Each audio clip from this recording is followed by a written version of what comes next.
While my cousins were celebrating their millions at my grandfather's funeral, I stood there holding a crumpled envelope with a single plane ticket inside. Everyone laughed at me that day. 6 months later, they were begging for my forgiveness. My name is Nathan Whitmore, and I'm about to tell you how the worst day of my life became the beginning of everything I never knew I needed. But first, let me introduce you to the players in this game my grandfather orchestrated from beyond the grave. There was Preston, my older cousin, standing there in his $5,000 Armani suit, already practicing his CEO speech for the company employees. Molly, his sister, was barely hiding her excitement behind her designer sunglasses, probably planning which Instagram filter would best capture her new yacht. Their parents, Vernon and Beatrice, stood like vultures who'd finally found their feast. My uncle's hand already reaching for the papers the lawyer was holding. And then there was me, the high school history teacher who drove 3 hours in a Honda Civic that needed new brakes just to say goodbye to the only person in this family who ever really saw me. Grandfather Roland built an empire from nothing. Turned a single fishing boat into Whitmore Shipping Industries, and everyone wanted their piece of his kingdom. Everyone except me. I just wanted 5 more minutes to play chess with the old man who taught me that the most powerful moves are the ones nobody sees coming. That funeral wasn't just about saying goodbye to Roland Whitmore. It was the day I learned that sometimes the smallest gift carries the biggest secret, and sometimes the people laughing at you are standing on ground that's about to crumble beneath their feet.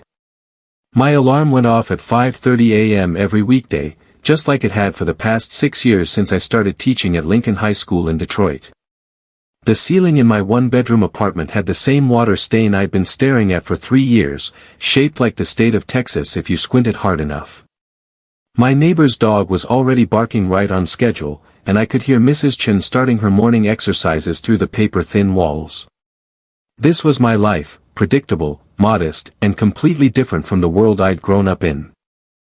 You see, being a Whitmore meant something in certain circles. It meant yacht clubs and private schools, summer houses and stock portfolios. But for me, it meant choosing between paying rent and fixing my car's transmission because I'd walked away from all of that to teach teenagers about the Revolutionary War and the Great Depression. My father, Dennis, understood that choice. He was the only one who ever did. Dad died when I was 15. A heart attack at his desk while reviewing contracts for his brother Vernon's division of grandfather's company. He'd spent his whole life being the responsible one, the reliable one, the one who never complained when Vernon took credit for his ideas. The last thing he ever said to me was, "Nathan, don't let them turn you into something you're not. Your grandfather did that to me and look where I am." 3 hours later, he was gone. My mother, Grace, picked up the pieces after that. She was a nurse at Detroit General, working 12-hour shifts to keep us afloat after we learned Dad had signed away most of his company's shares to help Vernon cover some bad investments. That was Dad, always cleaning up other people's messes, always believing family meant sacrifice. Mom never said a bitter word about it, but I saw how she looked at Vernon at Dad's funeral, and I understood that sometimes the deepest anger doesn't need words. Grandfather Roland was a mystery wrapped in a 3-piece suit. He built Whitmore Shipping from a single boat he bought with his Navy discharge pay after World War II. By the time I was born, he owned a fleet of cargo ships, warehouses in 12 cities, and enough money to buy whatever he wanted. But here's the thing about my grandfather. He didn't believe in giving. He believed in earning. Every birthday card came with a $20 bill and a note that said, "Make it worth more." Every Christmas gift was something practical, like books about business or certificates for online courses in accounting. The only time Grandfather Roland seemed genuinely interested in me was during our Sunday chess games. It started when I was 10, right after I'd won my school's chess tournament. He showed up at our apartment one Sunday morning, set up a board, and said, "Show me what you've got." I lost in 12 moves, but he came back the next Sunday and the next, and eventually those games became the one constant between us. "You play like your father," he told me once, "too worried about protecting your pieces, not focused enough on winning the game." "Maybe I don't want to sacrifice everything just to win," I replied. He actually smiled at that. The first real smile I'd ever seen from him. Maybe that's why you're the only one who still interests me, Nathan. Preston and Mallory never understood those chess games. Preston was too busy shadowing grandfather at the office, learning about profit margins and tax shelters. He'd gotten his MBA from Wharton, grandfather's alma mater, and never let anyone forget it. Every family dinner turned into Preston's personal TED talk about market optimization and strategic acquisitions. He spoke in buzzwords and PowerPoint slides, turning every conversation into a business pitch. Mallory took a different approach. She turned herself into a brand, chronicling her life as the shipping heir on social media. 200,000 followers watched her pose on various boats in various designer outfits at various European ports. She called it building her platform, but really she was just spending grandfather's money while waiting for more. Her biggest achievement was getting a blue check mark on Instagram and dating a Swiss banker who owned a vineyard. Vernon and Beatrice, Preston and Mallory's parents were the ultimate power couple in the most hollow way possible. Vernon had worked his way up to CFO of Whitmore Shipping, though most of the real work was done by his assistant. Beatrice spent her time at charity galas, not because she cared about the causes, but because she liked seeing her picture in the society pages. They lived in a house so big they needed an intercom system to talk to each other. And then there was me teaching 43 teenagers about the Constitution, grading papers at a kitchen table I bought at a garage sale, and feeling more fulfilled than any of them could imagine. That was my life before the funeral, before the envelope, before everything changed. I thought I knew who I was and where I came from. Turns out I was watching the wrong pieces on the board all along. The Rochester Country Club had never felt more suffocating than it did that October afternoon. Grandfather Roland had specifically requested his will be read here in the same oak paneled room where he'd negotiated his biggest deals over brandy and cigars. The mahogany table reflected our faces like a dark mirror, and I could see Preston adjusting his Rolex for the third time in 5 minutes. We'd just come from the cemetery where the autumn rain had turned the burial into a muddy mess that Beatrice complained about the entire ride over. Before we begin, Mr. Harwick, the family attorney, adjusted his wire-rimmed glasses and cleared his throat. I want you all to know that Roland was very specific about these arrangements. He reviewed this will 1 week before his passing. Vernon leaned forward, his hands already forming fists of anticipation. We understand, Harwick. Roland discussed the succession plan with me extensively. That was a lie, and everyone knew it. Grandfather never discussed business outside the office, and he certainly never promised anything to anyone. But Vernon had been telling anyone who'd listened that he was taking over as CEO, that Preston would be his right hand, and that the family legacy was secure. Let's proceed, then. Harwick opened the leather-bound folder.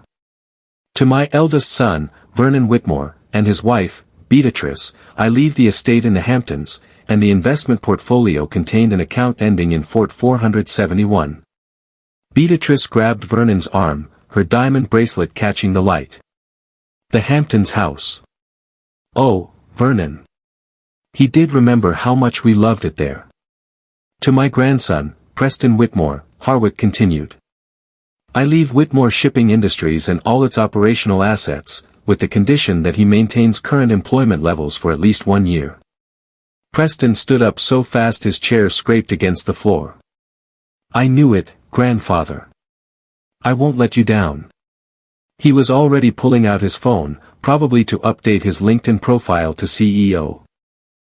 To my granddaughter, Mallory Whitmore, I leave the Manhattan penthouse on Central Park West and the yacht, Serenity, currently moored in Newport. Mallory let out a squeal that could have shattered crystal. The penthouse? Oh my God, do you know what that's worth? And the yacht? My followers are going to die. Mr. Harwick turned to me, and I saw something in his eyes that looked almost like pity, and to my grandson, Nathan Whitmore, I leave this. He pulled out a small white envelope, worn at the corners, my name written across it in grandfather's shaky handwriting.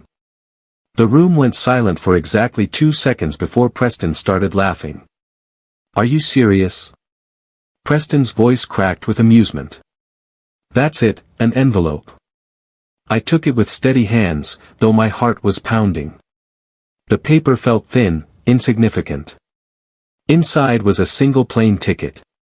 Rome, one way, departing in 48 hours. Let me guess. Preston snatched the ticket from my hand before I could stop him. A coach ticket. Oh, this is rich. The teacher gets a vacation. Molly was already recording on her phone. This is actually hilarious. Nathan, your face right now. Don't worry. Maybe he left you some frequent flyer miles, too. Vernon stood up, straightening his tie with the authority of someone who just won everything. Roland always said you lacked the killer instinct for business, Nathan. At least he gave you something nice. Rome is lovely this time of year. It's probably his way of saying goodbye, Beatrice added, her voice dripping with fake sympathy. A little trip to help you process everything. How thoughtful. My mother, who'd been silent in the corner, finally spoke. Is that everything, Mr. Harwick? That concludes the distribution of assets, Harwick replied, closing the folder. There is a personal letter for Nathan to be opened only upon his arrival in Rome. A letter? Preston was practically howling now. What's he going to say? Sorry you're poor. Enjoy the pizza. Preston, enough. Vernon said, though he was smiling. Nathan chose his path. He wanted to be a teacher, and Roland respected that enough to give him a parting gift. We should all be grateful for what we've received. I looked at the ticket again. October 15th, 3:00 p.m. arrival, Alitalia flight, 61. Why so specific? Why Rome? Grandfather had never mentioned Italy in all our years of chess games. He'd talked about Shanghai, London, Hamburg, but never Rome. Well, I stood up, sliding the ticket back into the envelope. I guess I better pack. You're actually going? Molly looked genuinely surprised. You're going to use your sick days to take a random trip to Rome. Your grandfather gave me a ticket, I said, meeting each of their eyes in turn. The least I can do is use it. Vernon shook his head. Sentimental fool, just like your father. Dennis never understood that emotion has no place in business either. That's when I knew I was definitely getting on that plane because Vernon was wrong about my father, wrong about me, and maybe, just maybe, wrong about what grandfather had really left me. The ticket weighed nothing in my pocket, but somehow it felt heavier than all the millions they'd just inherited. As I walked out of that country club, their laughter following me to the parking lot, I remembered grandfather's last words to me during our final chess game. The best moves, Nathan, are the ones your opponent never sees coming. The rain had stopped, and for the first time that day, the sun broke through the clouds. That night, I sat at my kitchen table staring at the plane ticket while my laptop displayed my bank account balance, $1,84723. My rent was due in 5 days. My car needed new brake pads. I had 43 essays on the Civil War to grade. Every logical part of my brain screamed that flying to Rome was insane. But I couldn't stop thinking about grandfather's face during our last chess game, just 2 weeks before he died. He'd been different that day, softer somehow, like he'd finally stopped playing a role he'd been performing for decades. Nathan, he'd said, moving his knight in a pattern I didn't recognize. What do you know about trust? It's earned, not given, I'd responded. The same answer he'd drilled into all of us since childhood. No, boy. Real trust is knowing when to follow without understanding why. Your father knew that. He trusted me with something once, something precious, and I failed him. But you, Nathan, you're different. You don't want anything from me. I never have, grandfather. I know. That's why when the time comes, you'll trust me, even when everyone else thinks you're a fool. Now holding that ticket, his words felt less like a memory and more like a message. I picked up my phone and called my mother. I'm going, I said as soon as she answered. I knew you would, Grace replied without hesitation. Your grandfather called me last month. He didn't say much, just that I should support whatever decision you made after the funeral. Mom, this is crazy. I can't afford to miss work. I have responsibilities. Nathan, your father once told me that Roland wasn't always the man we knew. He said there was a before and after in his father's life, and we only knew the after. Maybe this is about the before. I spent the next morning at Lincoln High arranging for a substitute teacher. My principal, Dr. Washington, wasn't happy about the sudden request, but I'd never taken a sick day in 6 years, so she grudgingly approved 3 days off. 3 days to fly to Rome and figure out what game my grandfather was playing. Mr. Whitmore, you okay? Asked Jasmine, one of my brightest students after my last class. You seem different today. Just thinking about history, Jasmine. How sometimes the most important moments look like nothing when they're happening. I packed light, one carry-on bag with 2 changes of clothes and my father's old leather journal that I'd carried since his funeral. The Uber to Detroit Metropolitan Airport cost me $32 I couldn't spare, but I was already committed to this insanity. At the gate, waiting to board, I pulled out the envelope again. That's when I noticed something I'd missed before. In the corner, barely visible, was a tiny number written in pencil. 1947, the year grandfather would have been 22. The year after he'd left the Navy, the flight attendant called my boarding group, and I got in line behind a family arguing about seating arrangements. The mother was trying to juggle 2 kids while the father checked his phone obsessively. Normal people with normal problems, not wondering why their dead grandfather had sent them on a mysterious journey across the Atlantic. I found my seat 32B, middle seat in the back of the plane. Of course, Preston had been right about it being coach. The man to my left was already asleep and snoring. The woman to my right had claimed both armrests and was watching a movie on her iPad without headphones. As the plane lifted off, Detroit shrinking below us, I thought about Preston, probably already in grandfather's office, sitting in his chair, feeling like a king. Mullery was definitely posting sunset photos from the yacht by now. Vernon and Beatrice were probably meeting with financial advisors about their newfound wealth. And here I was, cramped in coach, flying toward a mystery with money I didn't have to spare. But something felt right about it. For the first time since grandfather died, I felt like I was exactly where I was supposed to be. The flight attendant came by with drinks. Sir, something to drink?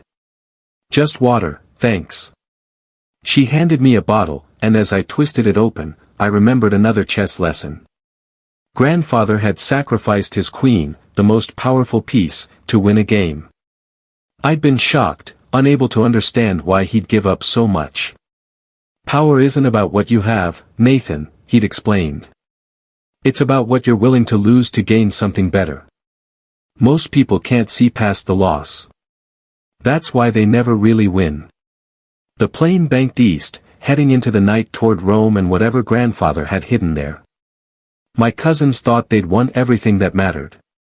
But as I settled in for the 8-hour flight, I had a feeling that grandfather's real game was just beginning, and I was the only piece he'd positioned to play it. The captain announced our cruising altitude, and I closed my eyes, my father's journal pressed against my chest, trusting a dead man's plan, even though I couldn't see the board. The wheels touched down at Rome's Fiumino Airport at exactly 3:07 p.m. local time. My legs were cramped. My back ached and I'd barely slept during the 8-hour flight. The Italian announcements mixed with English as we taxied to the gate, and suddenly the reality hit me. I was in Rome with no hotel reservation, no plan, and no idea what I was supposed to do next. Immigration was a blur of stamps and questions. Purpose of visit? The officer asked in accented English. I honestly don't know, I replied, too tired to lie. He looked at me strangely, but stamped my passport anyway. Welcome to Italy. I followed the crowd toward baggage claim, even though I only had my carry-on. The arrivals hall was chaos. Families reuniting, drivers holding signs for business people, tourists looking lost. I was about to head for the exit when I saw it.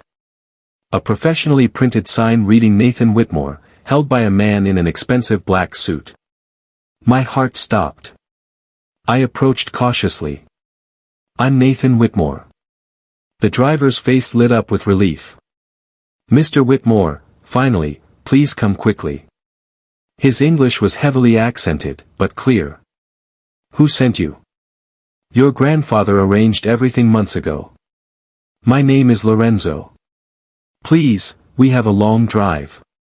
He took my bag before I could protest and led me outside to a black Mercedes sedan that probably cost more than I made in 2 years.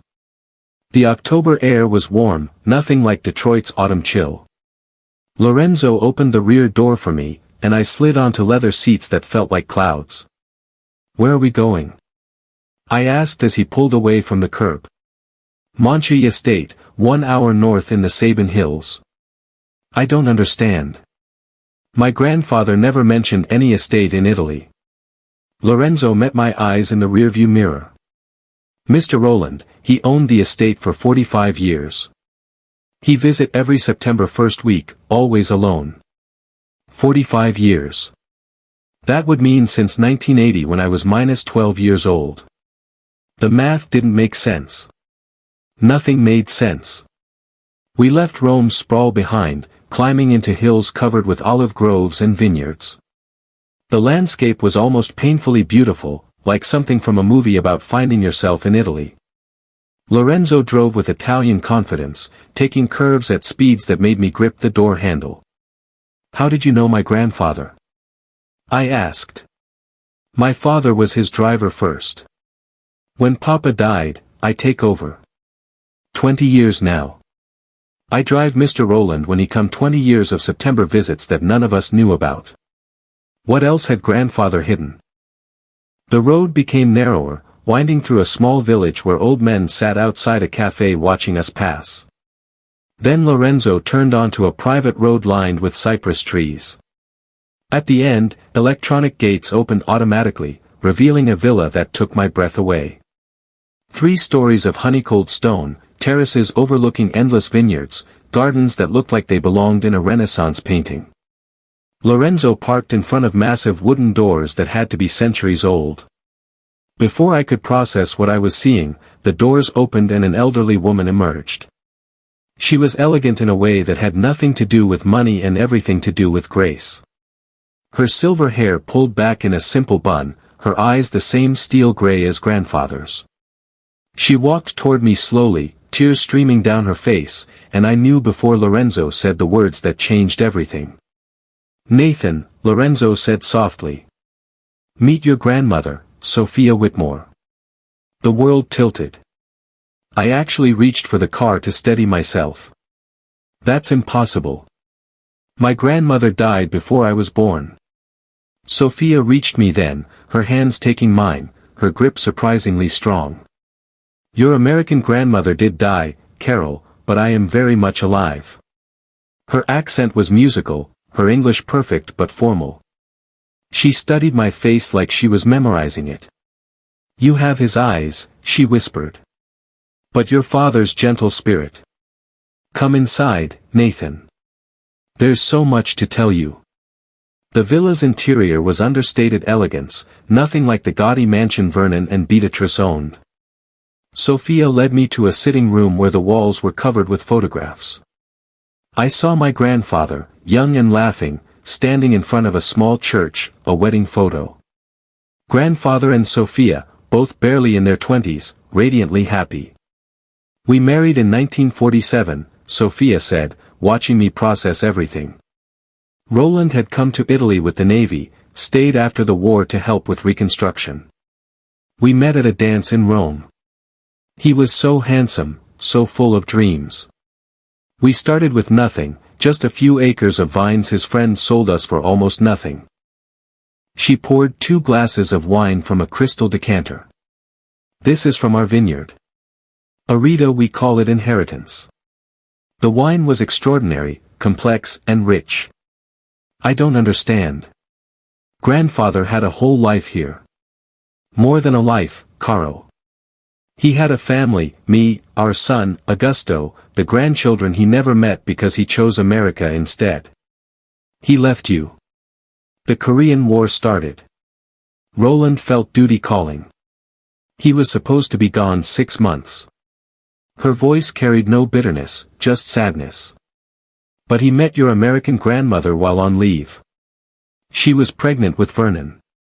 An honorable man would have divorced me, but Roland couldn't bear to give up either life, so he kept both separate, secret. My hands were shaking. He lived a complete lie. No, Nathan, he lived 2 truths. He loved us both in different ways. The vineyard grew, became successful. He sent money, visited every year, but he couldn't choose until now. She walked to an antique desk and pulled out a thick folder. Whitmore Vineyards International. $47 million in assets. It's all yours, Nathan. He was very specific. Not Vernon, not Preston, you. The documents Sophia handed me were overwhelming. Deeds, contracts, bank statements, all proving that my grandfather had built an entirely separate empire on this side of the Atlantic. But what hit me hardest was the video she played on an old laptop recorded just 1 month before grandfather died. His face filled the screen, and for the first time ever, he looked peaceful. Nathan, if you're watching this, then you trusted me enough to take the flight. Good. You always were the only one who understood that some things matter more than money. Your cousins got what they always wanted from me, the appearance of success. But appearances can be deceiving. Whitmore Shipping has been hemorrhaging money for 3 years. I've hidden it in the books, but Preston's about to inherit a disaster. The penthouse has 3 mortgages. The yacht is leased. The Hampton estate. The bank owns 70% of it. I gave them exactly what they showed me. They valued hollow prizes that look golden from the outside. He leaned closer to the camera. But you, Nathan, you visited me every Sunday just to play chess. Never asked for anything. Never angled for position. You chose teaching over money because you wanted purpose. So I'm giving you what you never asked for. Truth, family, and yes, wealth that's actually real. The vineyard produces 2 million bottles a year. The villa has been in Sophia's family for 300 years. Your uncle Austo has been running operations, waiting to meet you. Your cousins Marco and Elena are good people raised right. Nothing like Preston and Mallory. This is your real inheritance. A family that values work, land that produces something real, and a legacy built on truth, not lies. He paused. That familiar sharp look returning to his eyes. Oh, and Nathan, your next move is yours to make, but here's my advice. Preston's going to call within a month, begging for help. Be kinder to him than he was to you. That's what makes you better. Checkmate, my boy. The screen went dark. Sophia squeezed my shoulder gently. He talked about you constantly, she said. Every visit, stories about his grandson, the teacher who chose meaning over money. I spent 3 weeks in Italy, learning everything. Uncle Austo looked so much like my father, it made my chest tight. He ran the vineyard operations with quiet efficiency, never bitter about being the hidden son. Marco and Elena, my Italian cousins, welcomed me like a brother returning from war. They taught me about wine, about the land, about the grandfather they knew versus the one I knew. He was different here, Elena told me one evening as we walked through the vines. Lighter. He'd work in the fields, hands in the dirt, laughing. Not the businessman you knew. The call from Preston came exactly 23 days later. I was back in Detroit teaching my classes when my phone rang at midnight. Nathan, it's Preston. We need to talk. His voice had lost all its arrogance. The company's bankrupt. The accountants found everything. Dad's lost the house. Mallory's penthouse got foreclosed yesterday. It's all gone. I'm sorry, Preston. No, you're not, and you shouldn't be. We were horrible to you. He paused, and I heard him struggling. Grandfather left you something real, didn't he? Yes. Good. You deserve it. You were the only one who actually loved him instead of his money. I made Preston an offer the next day. Manage the U.S. distribution for Ired Day wines. Salary, not ownership. He accepted immediately. Molly took longer to swallow her pride, but eventually she came around too. She's actually good at marketing when she's selling something real instead of just herself. She's engaged to Lorenzo's son now, living in Rome, learning the business from the ground up. Vernon and Beatrice moved to a small apartment in New Jersey. Vernon found work as a bookkeeper. Beatrice got a job at Nordstrom. They don't speak to me, but Preston says they're actually happier, forced to rely on each other instead of money. My mother moved into the guest house on the California property I bought with my first distribution payment. She retired from nursing and spends her days painting, something she'd always wanted to do but never had time for. And me, I still teach, but only part-time now. Summers the first spend in Italy learning the wine business, getting to know the family I never knew existed. My students think it's hilarious that their history teacher owns a vineyard. I use it to teach them about international trade, agriculture, and family businesses. Last week, I was in the villa playing chess with Uncle Osto when he said something that stopped me cold. You know, your grandfather always said the winner isn't who takes the most pieces, but who knows which pieces really matter. I looked at the board, then at the vineyards through the window, then at the photo of grandfather on the wall, young and hopeful in 1947. He won, I said. It just took 60 years for the game to end. Osto smiled. No, Nathan, you won. You just didn't know you were playing. That crumpled envelope they all laughed at. It wasn't just a plane ticket. It was an invitation to discover who I really was, where I really came from, and what really mattered. My grandfather gave my cousins what they thought they wanted and gave me what I didn't know I needed. The last bottle of wine grandfather personally produced sits in my apartment in Detroit unopened. The label says Eredita 2024 and underneath in his handwriting for Nathan, who understood that the best inheritance isn't what you're given but what you're trusted to continue. Every Sunday I still play chess. Sometimes with Osto in Italy, sometimes with my students in Detroit, sometimes alone, thinking about the old man who orchestrated the longest game I've ever seen. He taught me that real wealth isn't measured in dollars, but in truth, family, and the courage to trust when nothing makes sense. Turns out the board everyone else was watching, that was just the distraction. The real game was happening on a completely different board in a different country in a different language. And grandfather made sure I was the only one who got an invitation to play. If you enjoyed this story, please give it a like and share it with someone who needs to remember that sometimes the smallest gifts carry the biggest surprises. Drop a comment below about a time when something seemingly insignificant changed your life. And don't forget to subscribe to the channel for more stories about families, secrets, and the unexpected ways life reveals who we really